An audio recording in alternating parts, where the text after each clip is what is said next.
Hey guys, thanks for coming back and checking out our second ever video. Yesterday went pretty well. We got over 750 views on our first live video tutorial, and we grew by more than 50 followers, so it was a pretty exciting experiment, which inspired us to come back to you with more videos.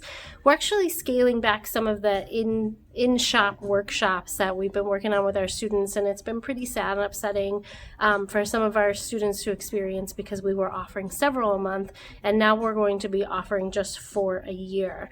But in between then, we'd like to bring a little bit of our expertise through some of our social media pages through video. So I'm going to try very hard on a daily basis to stop what I'm doing, look at what it is that I'm working on, and record a little bit of that process, and maybe someone will come along and learn a little bit from it. My husband and I started this business out of our garage. The only way we were able to grow it so quickly was by learning new skills and applying things that people weren't already doing in our area, and adding upholstery to our repertoire was a big part of our growth. So you're welcome to keep coming back. Check out some of our videos. Today I'm going to be working on putting some double welts on this settee. I had started putting a double welt on here as a teeny tiny double welt, but the cord that I used actually wasn't holding the shape as well as I'd like, so I need to use something that's a little bit bigger. So I used 16-pound twine for this double welt, but I'm going to be playing around today with some 32-pound twine, which is just about twice the thickness of what I used before. But I also want to see what happens when I make it a little bit bigger, to see if it is too bulky if I decide to go with a 1/8-inch cord.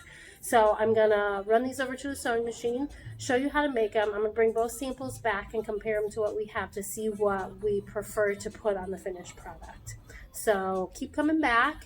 Tell us if you like what it is that we're teaching. If you're an expert and you have more skills to bring to the table that we might not have, and you see where we might be able to improve our craft, please reach out and tell us too. We love to evolve. We love to grow from our experience, and we love to collaborate with other artists to learn a little bit more about what it is they do as well. So I'm excited for this opportunity to keep teaching you guys. I hope you keep coming back, and I hope we grow to reach even more followers every day. Thanks. All right, so we are going to start with the 32-pound string. I'm really hoping that this is the one that works because I want the welt to be a teeny tiny detail. I love welt, but sometimes it's just super clunky, and velvet makes it even clunkier. So I know some people,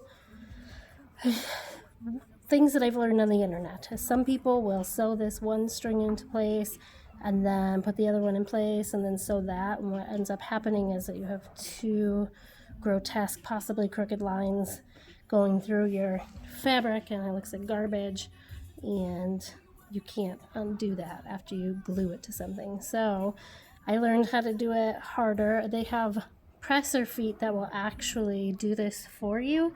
They're delightful and they're expensive. I don't have one. So today we're just working with my Kansu walking foot machine, and it actually has a double welting foot on it usually most of the time, because the only time I really use this is when I'm using welt cord in my sewing, so there's usually a need for it.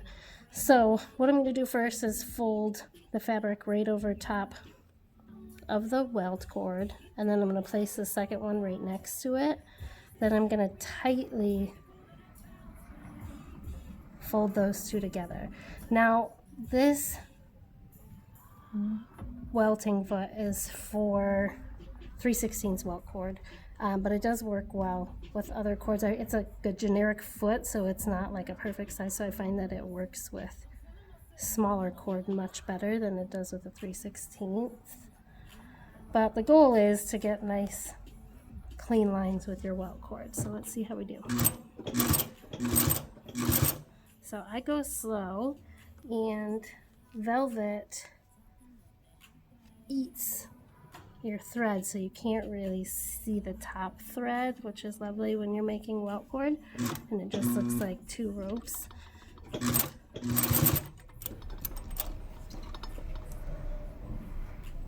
Move that up a little bit, give it more to chew on.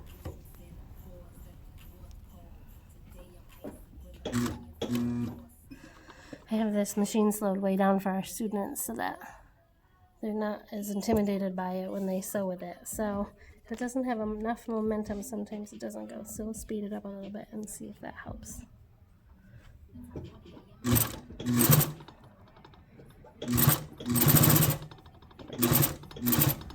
Alright, so now the trick is matching the tension. When you're doing this manually, it's a lot harder. And I'm only going a little bit at a time so that it doesn't go off course and I can strive for consistency. You can create welt cord with a domestic machine. You don't need an industrial. In fact, one of the best machines that I think that you can spend your money on before you go all out in industrial is one of those antique metal machines. They're pretty heavy duty and they were made to sew through upholstery fabric. So that actually looks really nice, and it doesn't look much bigger than the welt that I'm working with, which is good. And you can tell that the rope is in there. I don't think you really could before.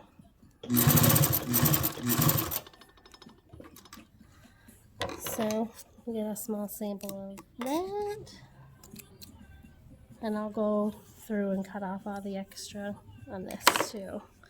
Started off kind of crazy, but always make sure you make a little bit more welt than you need, because sometimes if you're doing it manually, there is some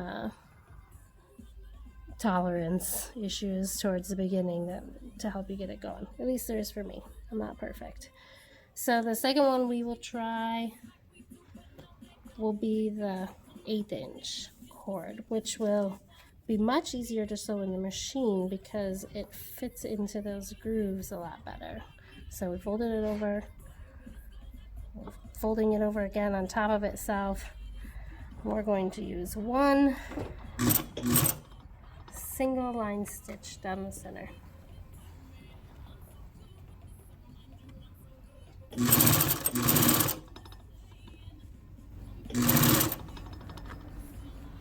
This feels significantly larger, but it's not as large as what I usually use, which is a 3/16.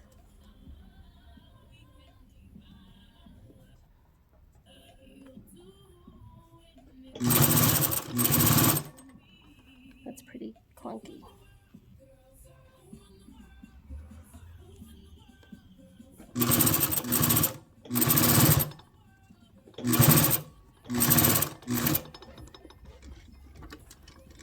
I'm not spending any special care on the ends of this because I'm just making these for samples. But you'll notice there's not as much extra to cut off, but you still will want to remove anything that hangs over the edge of that loop. But I think that our smaller welt actually looks much cleaner. So I'm going to cut off the extra and then take it over to the settee and see which I like, but I think I'm going to go with this one. You guys can tell me what you think. So if you're wanting a little bit closer detail on the settee itself, we can zoom into some of these paint details.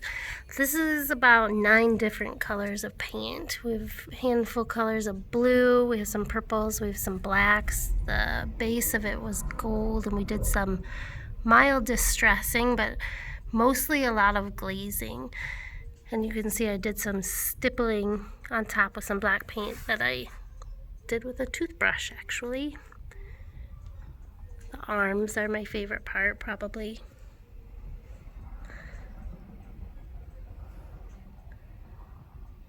Looks like there's gold foiling under there, but there's really not. It's the color the wood came to us in.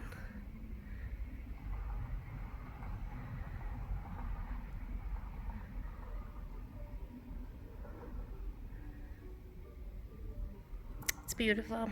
It's one of my favorite things. Okay, bringing this back to the settee. So this is our 16-pound cording. This is our 32-pound, and I don't think that you can tell the difference too much in thickness, but I think it fills out the cording much better. And if we work on straightening up that stitch, I think we're going to get much more consistency than we did originally. And then this is the 1/8 inch, which for me is a little too chunky, too bulky. I want it to be nice and slim. So that's it. That's my decision on the welt. Next time we come in here, maybe you guys will catch me gluing it down.